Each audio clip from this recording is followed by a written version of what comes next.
of duty. The call has become necessary as Ghana today joins the rest of the world to mark World Press Freedom Day.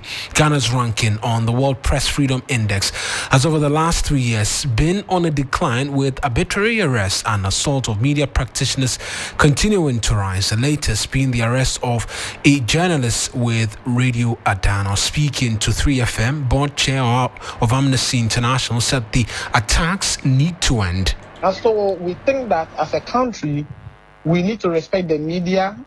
We need to give them all the necessary support so that they become vibrant and be more active to criticize and also raise all the critical issues that needs to be addressed.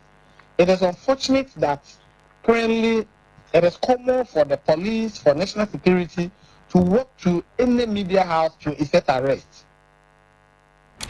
That's board chair of Amnesty International speaking there. Well, a coalition of media groupings, they are demanding the immediate repeal of Section 76 of the Electronic Communications Act and 208 of the Criminal and Other Offences Act, which they argue is responsible for the arbitrary arrest of journalists in the country. Here's CJ President Kwabena Jumfo. The victims of the Eswell criminal libel law were also dealt with in line with the law. Indeed, many of the world's intolerant and autocratic governments typically deal with decent and press offenses by exploiting the law. Hence, our call for a repeal of these two laws. We are also much aware that the recent detention of Luadami has been picked by the Reporters Without Borders, and that may consequently affect our ranking in the coming days. As DJ President Albert Jumfo earlier heard Francis Nyantichi, who's board chair of Amnesty International. Away from this, on the minority in Parliament, they've called on Ghanaians and civil society to call to order the Akufo-Addo government over its excessive borrowing. Parliament yesterday approved 5 new loan agreements totaling some $710 million despite the minority's opposition to the agreement. The NDC minority has over the last few months come under heavy criticism for failing to keep the government in check over its borrowing and tax increases. But speaking to 3FM, Minority Leader Dr. Kaisel Atoforson said the responsibility of keeping the government in check must not be left to the NDC alone. And we call on the people of Ghana to join the NDC minority, the opposition, and call on this government to account. Account for the loans? No, not just, see, the opposition cannot do the work alone. There are people in this country that voted for MPP. They voted for these numbers, yet they have left it only for the opposition to criticize and to point this government to the right direction. I think that is sad.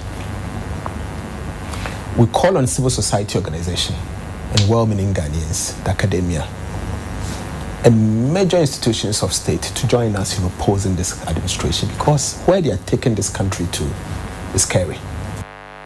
That's the minority leader, Dr. Kaisel Atoforson, and he has also been alleging that a chunk of the $710 million loan to be contracted by Parliament is purposely for capacity building and consultancy. These loans are not grant, they are not free money.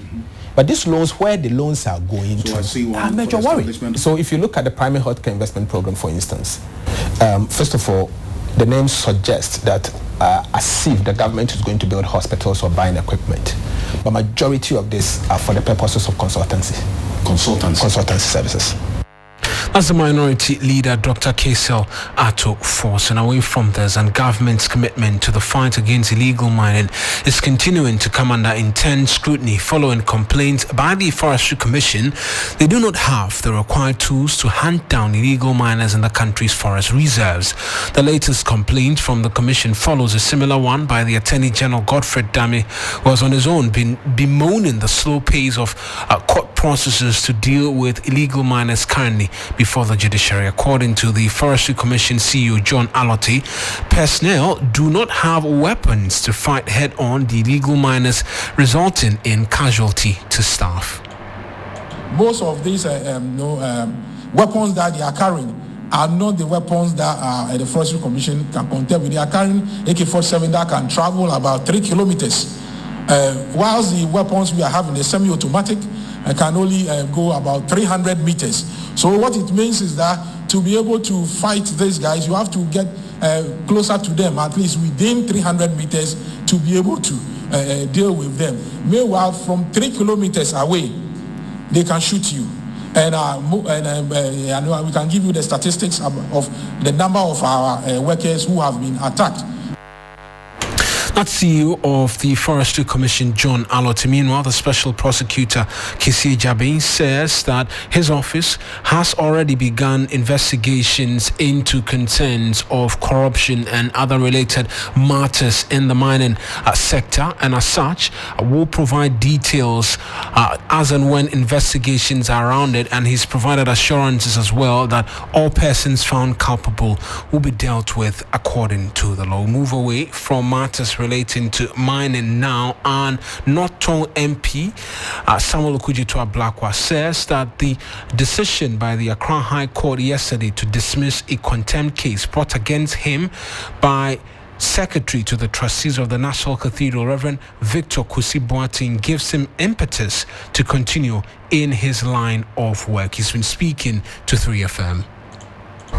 We are no longer going to be distracted by all of these shenanigans, the abuse of the judicial process. And I'm glad that the judge really stamped the authority of the court and cleared this out of the way, dismissed it, and awarded costs so that we can focus really on the work we are doing for God and country. That's ranking member on the Foreign Affairs Committee of Parliament and Norton MP Samuel Okudzeto Ablakwa. And we end with the 74 Ghanaian nationals who arrived safely in the country yesterday. The Foreign Affairs Ministry says that it is beginning processes of providing the Ghanaians with clinical counseling support. Sweet wallahi. It was tough and full of experience. The effort that they make till they reach here. Considering the experiences of war, the Foreign Affairs Ministry says these students will be offered some psychological support. We have put together a team of clinical psychologists to meet them and do some initial assessment, because sometimes when these things happen, you think you might be perfect, but you never know what happens tomorrow, the day after, or a week after, or a month. That's how we end this morning's edition of the news here on 3FM 92.7. As always, a lot more news when you log on to 3news.com. I am Eric Mawuena Egbeta. A lot more in the course of the day for you in terms of news. Meanwhile, though, Johnny Hughes and the rest of the team return with Sunrise.